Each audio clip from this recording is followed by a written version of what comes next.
السلام علیکم اسٹوڈینٹس، مجھے امید ہے کہ آپ سب خیریت سے ہوں گے۔ یہ 10th کلاس کی اردو کی بک ہے۔ آج ہم اس کا سبق نمبر 1 ہے، اسے پڑھیں گے، اس کا خلاصہ کریں گے، سوال جواب کریں گے۔ اور آپ اس چینل کو سبسکرائب کر دیں، کیونکہ اب میں اس ویڈیو کے اندر آپ کو ایک خوشخبری دینے والی ہوں۔ اور وہ اس سے دینے سے پہلے آپ کو یہ بتا دوں کہ اس چینل پر آپ کو اس بک کی مکمل تیاری کروائی جائے گی، ہر وہ چیز کروائی جائے گی جو پیپر کے اندر آنی ہوگی، اور پہلی اسکیم کو مد نظر رکھا جائے گا۔ چلیں اب آپ کو میں جو خوشخبری ہے وہ سنا دوں بیٹا۔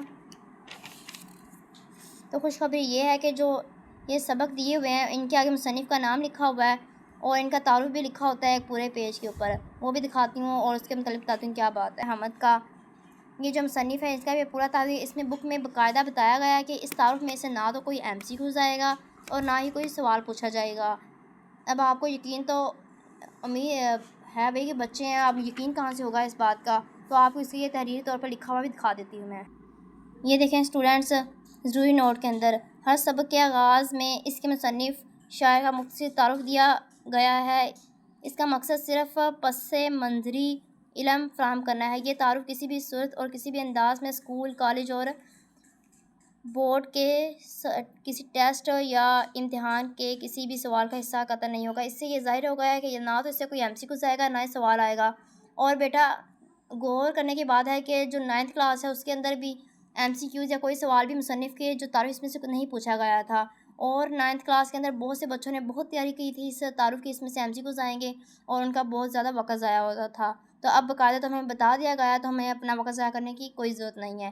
اور وقت ضائع کرنے کی ضرورت اس لیے بھی نہیں ہے کہ ہمارے پاس 10th میں وقت پہلے سے ہی بہت زیادہ کم ہے۔ چلیں وقت نہ ضائع کرتے ہوئے ہم اس کے تعارف کی طرح سبق نمبر 1 کی طرف بڑھتے ہیں، اخلاق نبوی کی طرف۔ یہ دیکھیں اسٹوڈینٹس، اخلاق نبوی کے جو مصنف و شبلی نمائندہ، اب بچے کہیں گے کہ ٹیچر آپ نے بتایا تھا کہ اس سبق کے اندر بک کے اندر ہم نے تعارف میں سے کچھ نہیں پڑھنا، لیکن بیٹا یہ نام ضروری ہے، کیونکہ ہم خلاصے کے اوپر سب سے پہلے لکھتے ہیں مصنف کا نام۔ اگر نہ لکھیں گے ہمارا ایک نمبر ختم کٹ ہو جائے گا۔ سبق کا نام اور مصنف کا نام کے 2 نمبر ہوتے ہیں، تو یہ مسٹ، یہ ضرور یاد رکھنا ہے، جیسے مزید یاد رکھیں۔ چلیں اب یہ باقی سارا ہمارا یہ وقت ضائع ہے تو ہم یہ نہیں پڑھیں گے۔ چلیں آگے بڑھتے ہیں۔ یہ دیکھیں اسٹوڈنٹ، اخلاق نبی کے وسلم کے اخلاق اس میں پڑھیں گے کہ وہ کیسے، ان کا بیہیویئر کیا تھا، وہ کیسے بچوں کے ساتھ پیش آتے تھے، بڑوں کے ساتھ، اجنبیوں کے ساتھ کیسا سلوک تھا، مجلس میں کیسے بیٹھتے تھے، برائی کا جواب کیسے دیتے تھے، ان کا انداز کیسا تھا بات چیت کرنے کا، وہ سب پڑھیں گے۔ لیکن میں اب آپ کو اس کا یہ سبق نہیں پڑھاؤں گی، کیونکہ یہ کلاس ہے، اس کے اندر یہ سارا سبق کا نچوڑ ہوتا ہے، تو وہ پڑھا دوں گی، اسے پڑھنے کی ضرورت نہیں ہے۔ پھر بھی آپ لوگ ایک بار پڑھ آپ کی مرضی ہو تو آپ پڑھ سکتے ہیں۔ چلیں اب میں آپ کو اس کا خلاصہ پڑھاتی ہوں، اس کے اندر سارا کچھ آپ کو بتا دوں گی جو بھی اس کے اندر ہے۔ چلیں وقت نہ ضائع کرتے ہوئے ہم آگے بڑھتے ہیں۔ یہ دیکھیں اسٹوڈنٹس کی قدر اچھے انداز میں لکھا گیا ہے، اس سے 5 نمبر تو پکے ہیں۔ میں آپ کو یہ بتا دوں کہ خلاصہ صرف 1.5 پیج کا لکھنا ہوتا ہے، ہمارے پاس پیپر میں بہت زیادہ وقت کم ہوتا ہے۔ آپ نے خلاصے کے اندر مصنف کا نام لکھا، سبق کا نام یہاں پر نہیں لکھا ہوا، بائی مسٹیک ہو گیا ہے۔ اور دیکھیں کس قدر اچھی رائٹنگ ہے۔ اگر آپ چاہتے ہیں کہ آپ کی رائٹنگ بھی اس طرح کی ہو تو آپ ہمیں کمنٹ میں بتا دیجیے گا، ہم اس کے متعلق ویڈیو بنانا شروع کر دیں گے تاکہ آپ کی رائٹنگ شروع ہو جائے۔ پیپر میں رائٹنگ بہت میٹر کرتی ہے، جو ہمارا فرسٹ امپریشن ہوتا ہے نا چیکر پر، وہ رائٹنگ کا ہی ہوتا ہے کہ رائٹنگ کس طرح کی بچے کی، وہ خوش ہو جاتا ہے۔ اگر وہ پہلے سے غصے میں اور رائٹنگ دیکھ کر تھوڑا اور غصے میں آئے تو اس طرح کا ہم نے کام کچھ نہیں کرنا، رائٹنگ بالکل اچھی رکھنی ہے ہم نے۔ چلو میں آپ کو یہ پڑھانا شروع کرتی ہوں۔ اس سبق میں نبی صلی اللہ علیہ وسلم کے اعلیٰ و بے مثال اخلاق کا ذکر ہے۔ اس میں بتایا گیا ہے کہ آپ وسلم کے اخلاق کیسے ہیں، جس کے بہترین گواہ، یعنی جن کے جو بہترین گواہ، یعنی گواہی دینے والے کہ ہاں یہ گواہ اس طرح یہ بات سچی ہے، وہ کیا ہے، اہل خانہ یعنی آپ وسلم کے گھر والے اور قریبی صحابہ کرام ہے۔ دوبارہ پڑھتے ہیں اس سبق۔ بیٹا یہ خلاصہ نا آپ کے لیے تھوڑا مشکل ہونے والا ہے، کیونکہ میں اس ویڈیو میں مطلب مشکل ہونے والی ہے، کیونکہ میں اس کے اندر آپ کو یہ یاد کروا کر بھیجوں گی۔ اس سبق میں نبی صلی اللہ علیہ وسلم کے اعلیٰ بے مثال اخلاق کا ذکر ہے، جس کے بہترین گواہ اہل خانہ اور قریبی صحابہ کرام اسلام ہیں۔ پہلا ہمارا پیراگراف ہو گیا، دیکھیں آگے۔ 25 برس تک آپ وسلم کی رفاقت یعنی آپ وسلم کے ساتھ رہنے والی رفاقت میں رہنے والی حضرت خدیجہ رضی اللہ عنہا گواہی دیتی ہیں کہ آپ صلی اللہ علیہ وسلم صلہ رحمی کرنے والے، یعنی جو رشتہ داروں کا خیال رکھنے والے، یہ سب کچھ آتا ہے، غریبوں اور کمزوروں کا بوجھ بانٹنے والے، مہمان نواز اور مصیبت میں لوگوں کے کام آنے والے تھے، اس لیے انہوں نے فرمایا کہ خدا آپ صلی اللہ علیہ وسلم کو کبھی غمگین نہیں کرے گا۔ یعنی کہ اس میں بتانے کہ 25 برس آپ وسلم کے ساتھ حضرت خدیجہ رضی اللہ عنہا رہیں، انہوں نے گواہی دی کہ آپ وسلم صلہ رحمی کرنے والے تھے، غریبوں اور کمزوروں کا بوجھ اٹھانے والے تھے، مہمان نواز اور مصیبت میں لوگوں کے کام آنے والے تھے، اس لیے انہوں نے فرمایا خدا آپ کو کبھی غمگین نہیں کرے گا۔ آگے تھرڈ پیراگراف کی جانب چلتے ہیں۔ ام المومنین حضرت عائشہ رضی اللہ عنہا نے بیان کے مطابق، یعنی انہوں نے کیا بیان کیا تھا آپ وسلم کے بارے میں، وہ بھی آپ وسلم کی زوجہ تھی نا، کے مطابق آپ برائی کا بدلہ برائی سے دینے کے بجائے ہمیشہ درگزر فرماتے تھے، یعنی انہیں معاف فرما دیتے تھے، انہیں برائی کا بدلہ برائی سے نہیں دیتے تھے، یعنی کوئی اگر آپ وسلم پر ظلم کرے تو اسے ظلم کا بدلہ ظلم سے نہیں دیتے تھے، یعنی محبت سے سمجھاتے تھے، اگر نہ سمجھے تو آپ ان پر کوئی ظلم ستم کچھ بھی نہیں کرتے تھے۔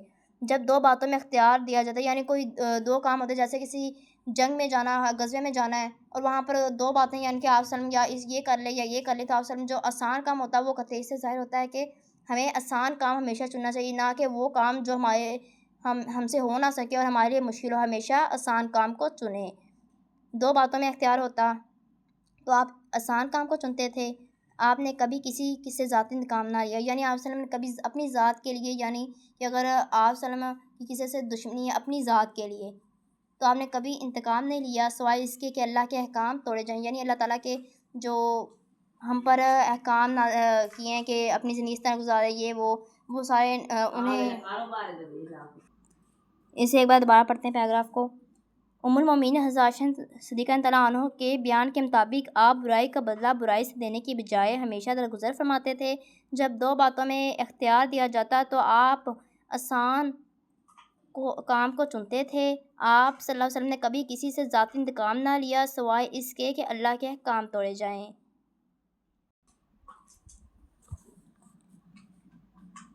آگے دیکھیں، آپ نے اپنی زندگی میں کسی مسلمان پر لعنت نہ فرمائی، یعنی آپ نے کسی مسلمان کو کبھی کوئی برا بلا نہیں کہا تھا، اور نہ ہی کسی خادم عورت یا جانور پر ہاتھ اٹھایا۔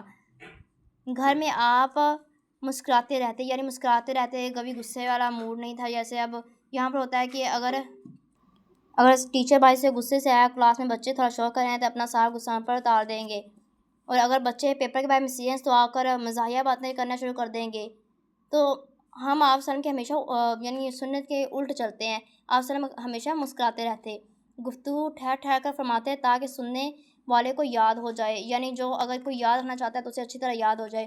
دوبارہ اس پیراگراف کو پڑھتے ہیں۔ آپ نے اپنی زندگی میں کبھی کسی مسلمان پر لعنت نہ فرمائی اور نہ ہی کسی خادم عورت یا جانور پر ہاتھ اٹھایا۔ گھر میں آپ ہمیشہ مسکراتے رہتے، گفتگو ٹھہر ٹھہر کر فرماتے کہ سننے والے کو یاد ہو جائے۔ ایک اسٹوڈنٹ، اگلا پیراگراف، بچپن سے آخر عمر تک آپ کی تربیت پانے والے بیٹا، یہ دیکھیں آپ ڈائریکٹ بھی کہہ سکتے ہیں، حضرت علی فرماتے، لیکن بک میں لکھا ہوا ہے اس طرح تو اس سے اچھا امپریشن پڑتا تھا، آپ بھی لکھیں گے۔ بچپن سے آخر عمر تک آپ وسلم کی تربیت پانے والے حضرت علی رضی اللہ عنہ فرماتے ہیں کہ آپ نہایت نرم خو، یعنی نرم مزاج تھا آپ کا، خوش مزاج یعنی ہنستے مسکراتے رہتے، اور مہربان یعنی رحم دل تھے۔ آپ وسلم نے خود کو بحثم باسا، یعنی بات کرتے ہوئے تکرار، جو بھی اس طرح کا زیادہ بات کرنے یعنی بے فضول باتوں سے اور بے مقصد باتوں سے خود کو دور رکھا اس نے، اور آپ کسی کی برائی نہیں کرتے تھے، یعنی آپ وسلم کسی کو برا بلا نہ کہتے،